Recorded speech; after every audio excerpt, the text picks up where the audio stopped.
Assalamualaikum warahmatullahi wabarakatuh. Waalaikumsalam warahmatullahi wabarakatuh. Selamat pagi anak-anak semua. Kabarnya bagaimana hari ini? Baik. Apakah sehat semua? Sehat. Alhamdulillah ya. Sebagai ungkapan rasa syukur, kemudian agar pembelajaran kita hari ini diberikan kelancaran, mari kita berdoa terlebih dahulu. Berdoa dipimpin oleh ketua kelas. Siap depan. Berdoa mulai. Berdoa selesai. Baik, terima kasih. Hari ini ada yang tidak berangkat anak-anak? Berangkat semua, alhamdulillah ya. Agak lebih semangat lagi di pagi hari ini. Kita menyanyikan lagu nasional terlebih dahulu ya. Ya. Pindah bisa memimpin. Yang lain bisa berdiri.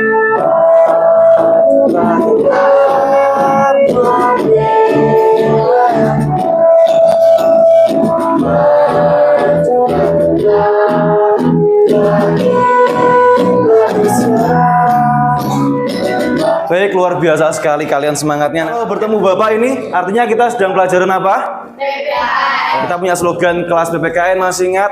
Masih. Ya, kelas PPKN. Kami generasi yang siap berprestasi menjadi kebanggaan negeri. Ya, siapa kita? We are a good citizen of wonderful Indonesia. We are a good citizen of wonderful. Indonesia. Ya, hari ini kita nanti akan berdiskusi tentang peraturan perundang-undangan. Sebelumnya Bapak bacakan terlebih dahulu tujuan pembelajaran kita hari ini ya. Model problem based learning atau pembelajaran berbasis masalah. Anak-anak kalian semua nanti diharapkan dapat yang pertama menganalisis jenis dan hierarki peraturan perundang-undangan. Yang kedua mengidentifikasi asas-asas muatan peraturan perundang-undangan nasional. Yang ketiga memberikan kritik aspek sikap. Nanti Bapak amati kedisiplinan kalian, sopan santunnya seperti apa. Kemudian ketika diskusi bagaimana kerjasamanya, kolaborasinya. Pengetahuan yang kedua anak, nanti ada soal-soal evaluasi di akhir pembelajaran yang harus kalian kerjakan dengan sungguh-sungguh, dengan maksimal agar hasilnya memuaskan. Minggu lalu kita belajar tentang apa anak? Makna tata urutan peraturan perundang-undangan ya. Silakan dilihat ya, gadget kalian, handphone kalian. Bapak sudah membagikan link di grup kelas 8D. Jelaskan alasan diperlukannya tata urutan atau hierarki peraturan perundang-undangan nasional. Anak-anak, minggu lalu kalian membuat apa? Ya, membuat piramida. Nah, ini mengapa kok harus ada peraturan perundang-undangan ini disusun secara hierarki? Sudah ada yang mengirim ini. Agar ada ketaatan pada undang-undang. Bagus. Ada banyak macam-macam peraturan. Bagus. Peraturan di Indonesia itu tidak hanya satu anak-anak, ada banyak ya. Sehingga harus ada tata urutannya dari yang tertinggi ke terendah anak-anak. Bapak menayangkan video tentang apa jadinya negara atau dunia jika tanpa aturan. Ya. Sebenarnya peraturan membawa lebih banyak untung atau rugi ke kehidupan kita. Dan apa jadinya jika hidup ini nggak ada aturan? Tanpa aturan, mungkin orang bakal bebas ngatain satu sama lain tanpa takut dilaporin. Anak-anak di bawah umur bisa masuk ke disco, atau koruptor bisa lolos tanpa dihukum. Beralih ke video kedua. Dewan Perwakilan Rakyat akhirnya mengesahkan 3 provinsi baru di Papua, yakni Provinsi Papua Selatan, Provinsi Papua Tengah, dan Provinsi Papua Pegunungan. Diharapkan pemekaran ini mendorong dan meningkatkan pembangunan di bumi Papua. Undang-undang ini bisa tentu saja menjamin pemerataan secara ekonomi sosial dengan pembangunan yang ada di Papua dan bisa bermanfaat buat rakyat Papua. Oke, cukup anak-anak. Dari kedua video, siapa yang mau bertanya atau menanggapi? Silakan, angkat tangan. Ya. Perkenalkan, nama saya Pindah Wahyu Lestari dari kelas 8D. Saya mau bertanya, meskipun sudah ada peraturan, namun mengapa pelanggaran masih terdapat di mana-mana? Nama saya Pracilia Artakanaya. Saya mau bertanya, bagaimana menumbuhkan perasaan agar kita tidak merasa terbebani dari adanya hukum atau peraturan? Ya, tepuk tangan buat Pindah dan Pracilia. Oke. Dua pertanyaan yang luar biasa berbobot. Perkenalkan, nama saya Nadia Eka Pratiwi. Setelah menonton video tadi, saya jadi tahu bahwa aturan tidak berisi larangan-larangan saja. Ya, luar biasa. Tepuk tangan buat kita semua anak-anak. Ya, Nadia akhirnya tahu kalau peraturan itu ternyata tidak hanya larangan-larangan saja. Kalian biasanya kenal peraturan itu peraturan apa misalnya? Apa dek? Lalu lintas, tidak boleh berkendara jika belum 17 tahun atau belum memiliki SIM. Tidak boleh berkendara jika tidak memakai helm. Larangan-larangan terus. Padahal tidak hanya larangan. Tadi anak-anak DPR juga membuat peraturan mengenai 3 provinsi adanya hukum itu anak-anak, adanya peraturan itu kira-kira lebih banyak membawa manfaat atau membawa kesusahan? Manfaat dong, ya. Apa nih manfaat dari adanya hukum? Agar tidak terpecah belah Agar tidak terpecah belah, apanya yang tidak terpecah belah? negara. Negaranya, masyarakatnya, luar biasa ya. Oke, pindah lagi. Agar masyarakat mendapatkan keadilan. Luar biasa, agar masyarakat mendapatkan keadilan. Kasus yang lagi hits apa nih? Sambo. Ya. Membatasi tingkah laku manusia. Membatasi tingkah laku manusia. Nah ini kenapa ini anak-anak? Mengapa tingkah laku manusia harus dibatasi? Ya, oke, luar biasa Vino. Ya. Ini yang Bapak harapkan ya. Dikhawatirkan manusia akan melampaui batas-batas yang tidak sesuai norma yang ada. Tepuk tangan buat Vino. Oke. Yang ketiga, undang-undang atau undang-undang sama perpu ini sama apa beda? Beda ya. Cuma kedudukannya sejajar. Undang-undang dasar kan yang tertinggi anak-anak. Kemudian yang di bawah ini bagaimana? Ini ada peraturan sekolah dibuat oleh kepala sekolah. Ini ada peraturan kelas 8D. Boleh nggak peraturan kelas 8D bertentangan sama peraturan sekolah? Boleh nggak anak-anak? Tidak boleh bertentangan ya. Misalnya peraturan sekolah hari Senin pakai baju OSIS. 8D buat peraturan sendiri. Senin pakai pramuka saja. Boleh nggak? Tidak boleh anak-anak ya. Tidak boleh bertentangan dengan peraturan yang lebih tinggi. Ada asas materi muatan peraturan perundang-undangan nasional. Bapak ingin kalian belajar sendiri dengan metode mencocokkan atau mencari pasangan anak-anak.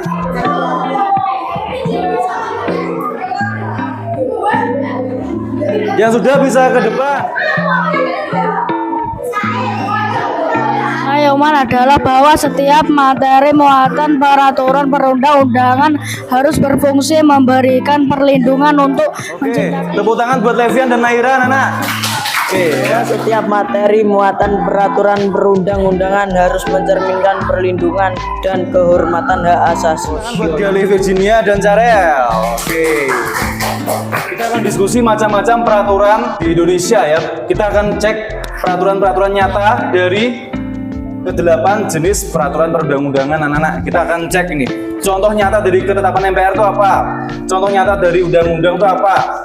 Contoh nyata dari Perda itu apa ya? Kita akan diskusi di kesempatan hari ini. Sebelumnya Bapak akan membagi kalian menjadi 7 kelompok. Bapak sudah membagi list-list nama anggota kelompoknya di grup kelas 8D ya. Ya, silakan membentuk kelompok sesuai list yang Bapak bagikan.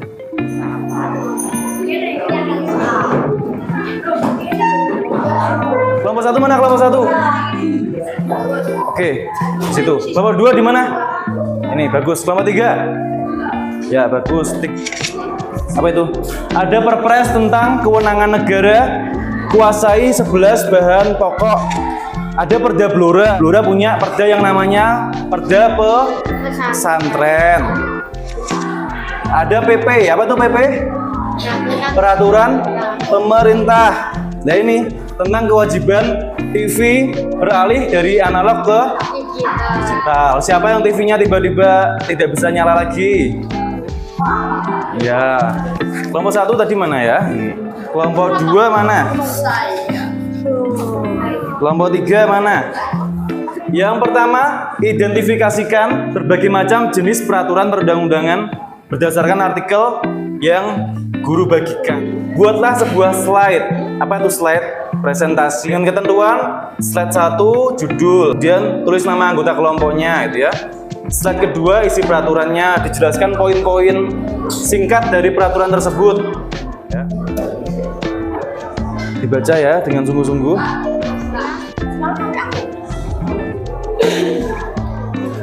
Ketetapan MPR nomor sekian tentang apa? Nomor 2 berarti isinya apa? 3 berarti Asas-asasnya apa? Tentang IKN. IKN itu apa berarti? Ibu kota negara. Oke. Jenis peraturan apa? Perpres, peraturan presiden. Nomor berapa tahun berapa? Nomor 125 tahun 2022 Ya, tentang mengelola perpres yang mengatur kewenangan negara kuasai 11 bahan pokok. ya, negara mau menguasai 11 bahan pokok. Untuk apa sih tujuannya kira-kira?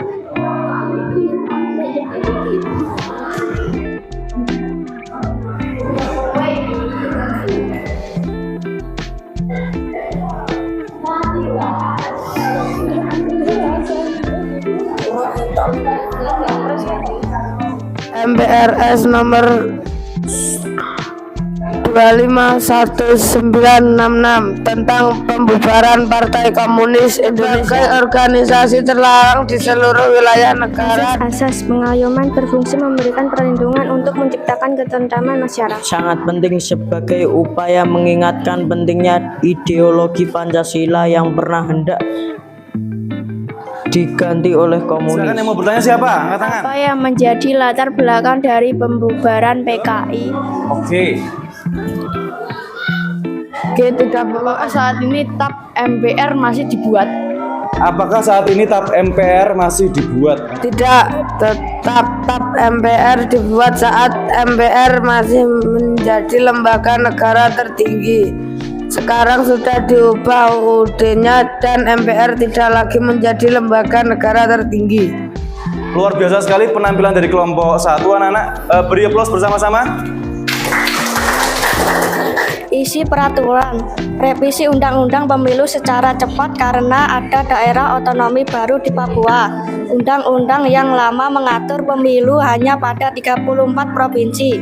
Juga akan mengatur penambahan jumlah anggota DPR seiring pertambahannya provinsi. Iya, bagus. Kami setuju terhadap Perpu pemilu ini, sebab jika tidak ada Perpu ini maka ada warga yang tidak bisa mengikuti pemilu tahun 2024 mendatang. Ya, Desi mau bertanya apa? Perpu dibuat saat kondisi yang kegentingan memaksa. Dalam kasus ini, apakah kondisi ini disebut kegentingan memaksa? Oke, sudah siap menjawab? Ya, silakan. Iya, karena ada penambahan provinsi dan saat ini sudah memiliki tahapan pemilu dan negara belum dapat merevisi undang-undang pemilu karena melakukan revisi terhadap undang-undang membutuhkan waktu sidang yang lama. Oh iya, anak-anak, betul ya. Ada provinsi baru, ditambah provinsi baru lagi 3 ya. Sedangkan untuk merevisi undang-undang itu lama sidangnya. Kalau bagus beri tepuk tangan bersama-sama. Ya, silakan Ibu.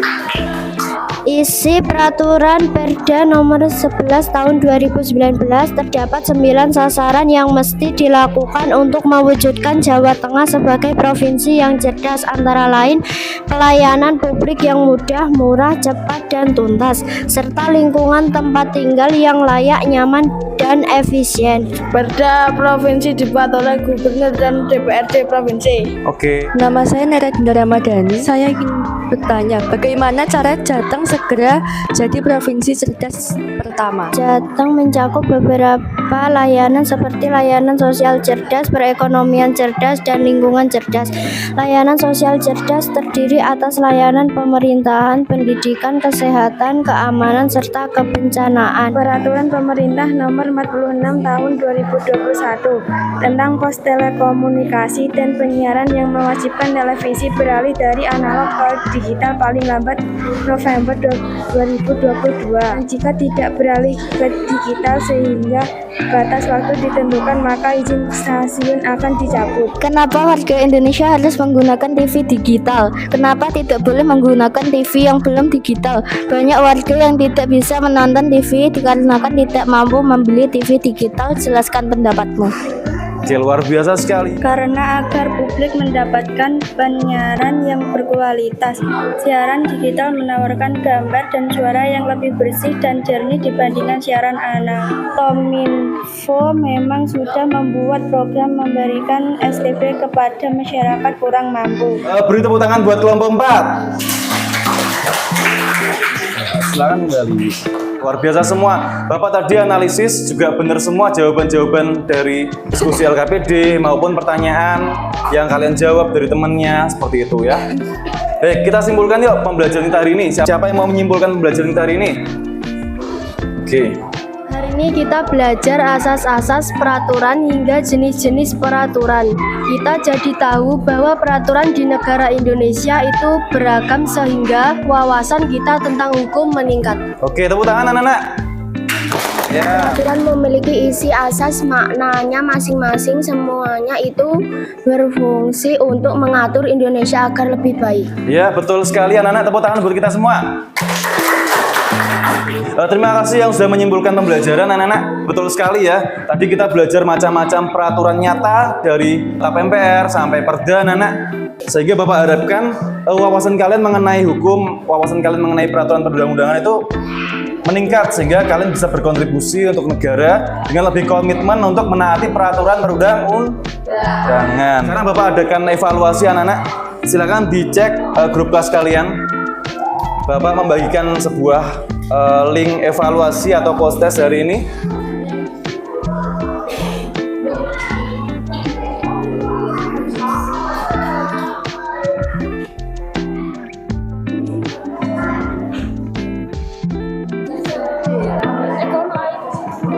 Sudah semua mengerjakan evaluasinya? Sudah. Bagaimana hasilnya? Baik. Apakah pembelajaran kita hari ini menyenangkan? Apakah pembelajaran hari ini kalian mendapatkan ilmu yang baru? Ya. Ada kesulitan atau enggak dalam pembelajaran selama 2 pertemuan ini anak-anak? Tidak ada ya. Di pertemuan minggu depan kita akan belajar mengenai proses penyusunan peraturan perundang-undangan. Kalian bisa melihat halaman 58 untuk dipelajari terlebih dahulu. Anak-anak, terima kasih atas perhatiannya.